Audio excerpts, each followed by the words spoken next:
Welcome back, America. We're here with economist extraordinaire, our friend Steve Moore. He is the co-founder of Unleashed Prosperity, former President Trump economic advisor. Steve Moore, I love this word affordability. It means everything and it means nothing. And so this is what the left does. They create these words. They're sloganeers. There's no substance. A lot of times they actually mean the opposite of what these words are intended to create. First of all, I want you to give an objective take, and I don't know what your take is. How's the economy doing under President Trump right now? I think the economy is doing really well, and I know that may put me in a minority because some of these polls are showing people are worried about that A word you just said, affordability. But, you know, we've been tracking the income numbers every month since Trump came into office for his second term.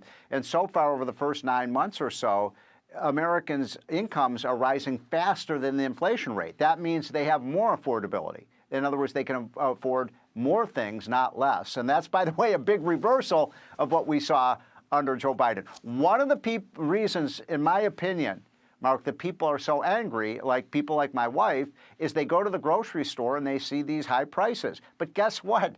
Almost 90% of that increase in prices that people are complaining about happened under Joe Biden. It didn't happen under Donald Trump. It was the residual effect of Biden's massive spending policies that had a huge increase in inflation. Let's not forget, Mark, that the inflation rate went up all the way to 9.2% under Biden. So Trump is starting to bring those numbers down. We have inflation less than 3%. We have to keep bringing it down.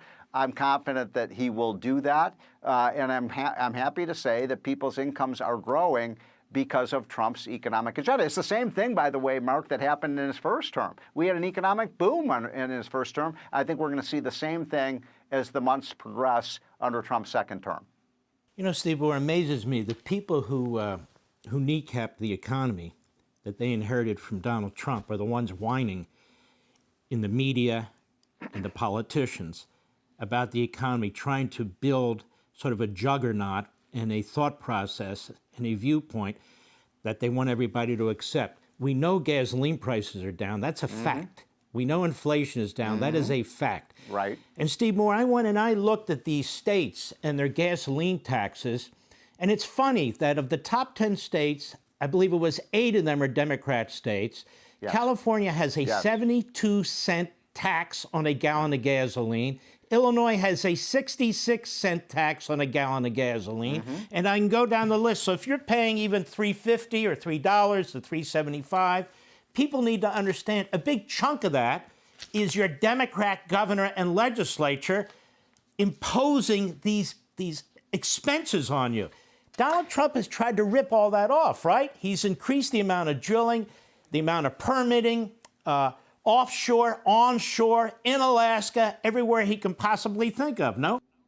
It's interesting. We used to use the gasoline price as the gauge for what's happening with inflation and affordability. They don't use that measure anymore. Have you realized that and seen that? And why is that? Because the gas prices come down very considerably, and you connected the dots very nicely there. Why is the gas price coming down? Because we have a president whose philosophy is drill, baby, drill. And we're producing, did you know today in America, we're producing more oil and gas than any other time in American history. So these are good news.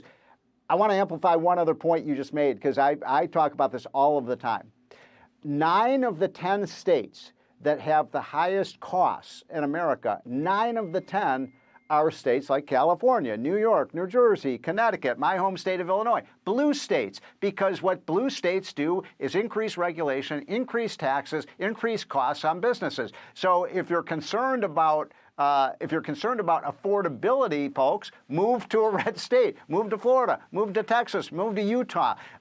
Red states run by Republican governors do a much better job of holding down costs.